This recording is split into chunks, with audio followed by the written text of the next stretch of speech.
ಸ್ನೇಹಿತರೆ, ಮೀಡಿಯಾ ಮಾಸ್ಟರ್ಸ್ಗೆ ಸ್ವಾಗತ ಸುಸ್ವಾಗತ. ಗೆಳೆಯರೆ, 2 ತಿಂಗಳಲ್ಲಿ ಜಾಗತಿಕ ಸಂಬಂಧಗಳಲ್ಲಿ ದೊಡ್ಡ ಬದಲಾವಣೆ ಕಾಣ್ತಾ ಇದೆ. ಅಮೆರಿಕದ ಮೈತ್ರಿ ವಲಯದಿಂದ ಭಾರತ ಹೊರಬಂದಿದೆ.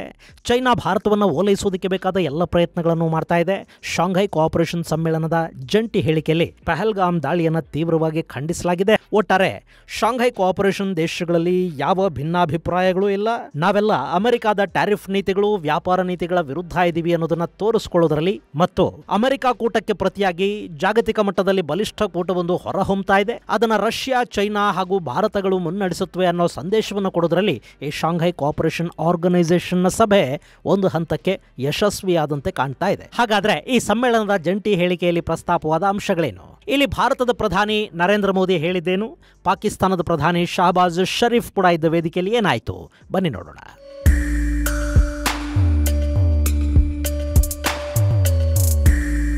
ಗೆಳೆಯರೆ, ಈ ಬಾರಿಯ ಶಾಂಘೈ ಕೋಆಪರೇಷನ್ ತನ್ನ ಉದ್ದೇಶವನ್ನು ಈಡೇರಿಸಿಕೊಳ್ಳುವುದರಲ್ಲಿ ಬಹುತೇಕ ಯಶಸ್ಸನ್ನು ಪಡ್ಕೊಂಡಿದೆ. ಭಾರತದ ಪ್ರಧಾನಿ ನರೇಂದ್ರ ಮೋದಿ SCOಗೆ ತಮ್ಮದೇ ಆದ ಒಂದು ಅರ್ಥವನ್ನು ಕೊಟ್ಟಿದ್ದಾರೆ.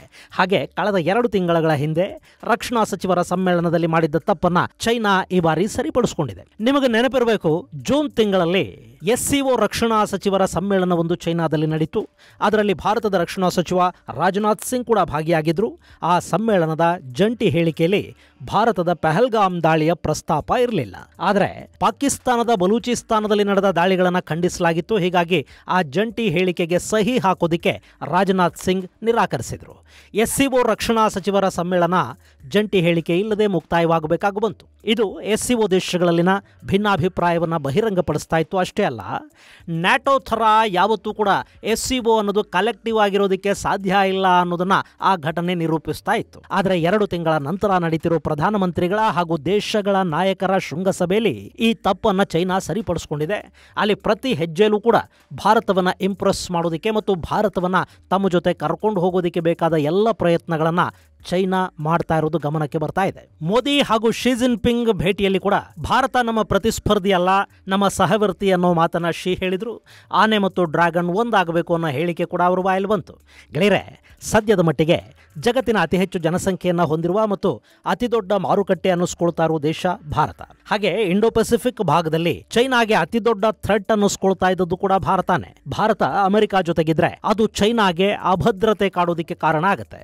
ಹಾಗಲ್ಲದೆ ಚೈನಾ ಮತ್ತು ಭಾರತಗಳು ಜೊತೆಯಾದರೆ ಇಲ್ಲಿ ಅಮೆರಿಕ ತನ್ನ ಶಕ್ತಿಯನ್ನು ಕಳ್ಕೊಳ್ಳುತ್ತೆ. ಇದು ಚೈನಾಗೆ ತುಂಬ ಚೆನ್ನಾಗಿ ಗೊತ್ತಿರೋ ವಿಷಯ.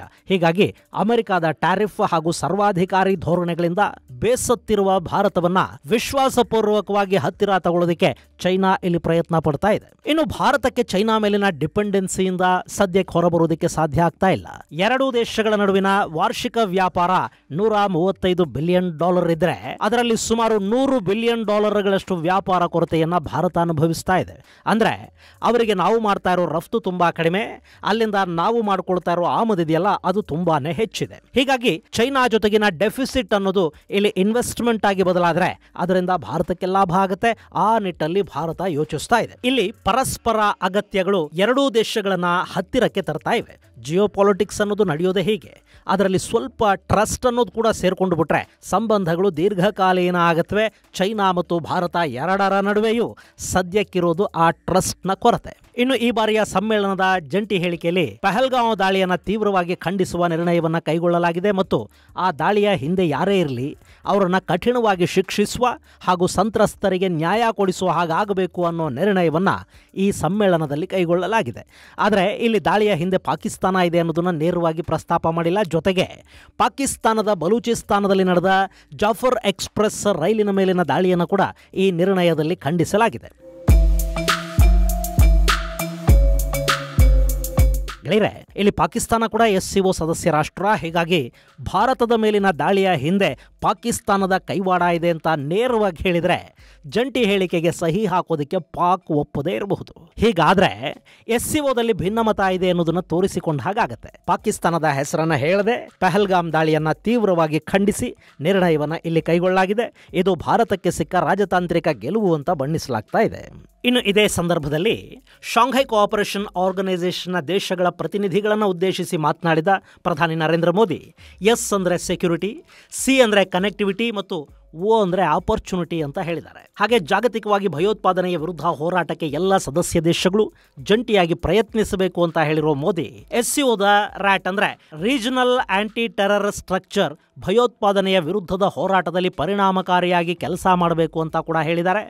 ರಕ್ಷಣೆ ಮತ್ತು ಶಾಂತಿ ಇಲ್ಲದೆ ವ್ಯಾಪಾರಗಳ ಅಭಿವೃದ್ಧಿ ಸಾಧ್ಯ ಇಲ್ಲ.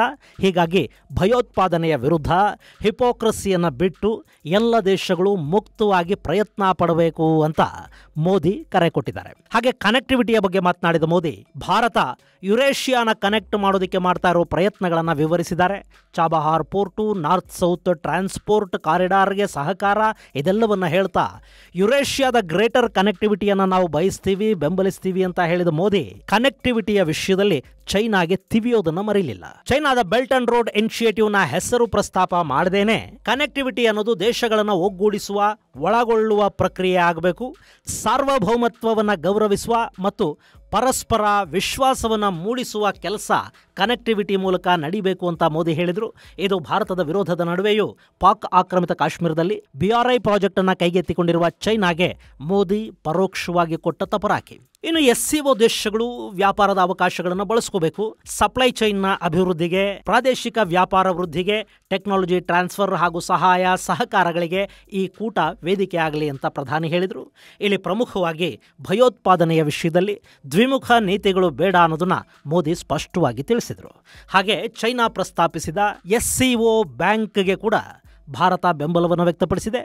ಇದು ಈಗಾಗಲೇ ಇರುವ ಏಷ್ಯನ್ ಇನ್ಫ್ರಾಸ್ಟ್ರಕ್ಚರ್ ಇನ್ವೆಸ್ಟ್ಮೆಂಟ್ ಬ್ಯಾಂಕ್, ಬ್ರಿಕ್ಸ್ನ ನ್ಯೂ ಡೆವಲಪ್ಮೆಂಟ್ ಬ್ಯಾಂಕ್ಗಳ ಮಾದರಿಯಲ್ಲೇ ಕೆಲಸ ಮಾಡುತ್ತೆ. IMFಗೆ ಪರ್ಯಾಯವಾಗಿ ಈ SCO ಬ್ಯಾಂಕನ್ನು ಅಭಿವೃದ್ಧಿಪಡಿಸುವ ಬಗ್ಗೆ ಯೋಚಿಸಲಾಗ್ತಾ ಇದೆ.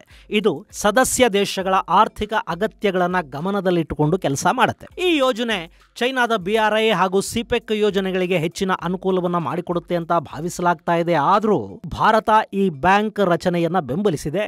ಈ ಮೂಲಕ ವ್ಯಾಪಾರ, ಆರ್ಥಿಕ ಅಭಿವೃದ್ಧಿಗಳಿಗೆ ಸಂಬಂಧಪಟ್ಟ ಎಲ್ಲ ಯೋಜನೆಗಳನ್ನು ನಾವು ಬೆಂಬಲಿಸ್ತೀವಿ ಅನ್ನೋ ಸಂದೇಶವನ್ನು ಭಾರತ ಕೊಟ್ಟಿದೆ. ಇನ್ನು ಈ ಸಮ್ಮೇಳನದಲ್ಲಿ ಅತ್ಯಂತ ಆಕರ್ಷಕವಾಗಿ ಕಂಡಿದ್ದು ಪ್ರತಿನಿಧಿಗಳ ಜಂಟಿ ಫೋಟೋ ಸೆಷನ್. ಅಲ್ಲಿ ಬೆಲಾರೂಸ್ನ ಲೂಕಶೆಂಕೋ ಪ್ರಧಾನಿ ಮೋದಿ ಅವರ ಕೈಕುಲುಕಿದ್ರು. ಟರ್ಕಿ ಅಧ್ಯಕ್ಷ ಎರ್ಡೋಗನ್ ಕೂಡ ಕೈಕುಲುಕಿ ಪಕ್ಕದಲ್ಲಿ ನಿಂತರು. ಆದರೆ ಶಹಬಾಜ್ ಶರೀಫ್ ಹಾಗೂ ಮೋದಿ ನಡುವೆ ಇಂಥದ್ದು ಯಾವುದೂ ಆಗಲಿಲ್ಲ. ಒಂದು ಹಂತದಲ್ಲಿ ಮೋದಿ ಹಾಗೂ ಪುತಿನ್ ಮಾತಾಡ್ಕೊಂಡು ಹೋಗುವಾಗ ಶಹಬಾಜ್ ಕಡೆ ಇಬ್ಬರೂ ನಾಯಕರು ನೋಡೋದಕ್ಕೆ ಕೂಡ ಹೋಗಲಿಲ್ಲ. ಪಾಕಿಸ್ತಾನವನ್ನು ಭಾರತ SCOದಲ್ಲಿ ಕೂಡ ಸಂಪೂರ್ಣವಾಗಿ ನಿರ್ಲಕ್ಷ್ಯ ಮಾಡ್ತು. ಅಷ್ಟೇ ಅಲ್ಲ, ಪುತಿನ್ ಶಿ ಕೂಡ ಶಹಬಾಜ್ ಬಗ್ಗೆ ನಿರ್ಲಕ್ಷ್ಯವನ್ನು ತೋರಿದ್ದು ಅಲ್ಲಿ ಕ್ಯಾಮರಾಗಳ ಕಣ್ಣಿಗೆ ಎದ್ದು ಕಾಣಿಸ್ತಾ ಇತ್ತು. ಒಟ್ಟಾರೆ ಚೈನಾ ಜೊತೆ ಕೈಕುಲುಕುತ್ತಲೇ ಸಾರ್ವಭೌಮತ್ವ, ಜಂಟಿ ವಿಶ್ವಾಸ ಹಾಗೂ ಪರಸ್ಪರದ ಗೌರವದ ಕಿವಿಮಾತುಗಳನ್ನು ಹೇಳುವುದನ್ನು ಪ್ರಧಾನಿ ಮೋದಿ ಮರಿಲಿಲ್ಲ.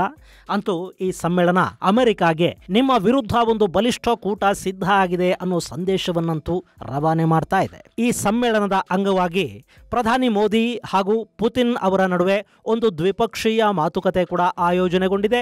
ಆ ದ್ವಿಪಕ್ಷೀಯ ಮಾತುಕತೆಯ ವೇದಿಕೆಗೆ ಇಬ್ಬರು ಒಂದೇ ಕಾರಲ್ಲಿ ಒಟ್ಟಿಗೆ ಹೋಗೋ ಮೂಲಕ ಅಮೆರಿಕಾಗೆ ಮತ್ತೊಮ್ಮೆ ಉರಿಸುವ ಕೆಲಸವನ್ನು ಕೂಡ ಮಾಡಿದ್ದಾರೆ. ಇದು ಗೆಳೆಯರೆ SCO ಸಮ್ಮೇಳನಕ್ಕೆ ಸಂಬಂಧಪಟ್ಟ ಒಂದಷ್ಟು ಮಾಹಿತಿ. ಮುಂದಿನ ಸಂಚಿಕೆಯಲ್ಲಿ ಮತ್ತಷ್ಟು ವಿಶೇಷಗಳ ಜೊತೆ ಮತ್ತೆ ಭೇಟಿಯಾಗೋಣ. ಅಲ್ಲಿವರೆಗೆ ಜೈ ಹಿಂದ್, ಜೈ ಕರ್ನಾಟಕ.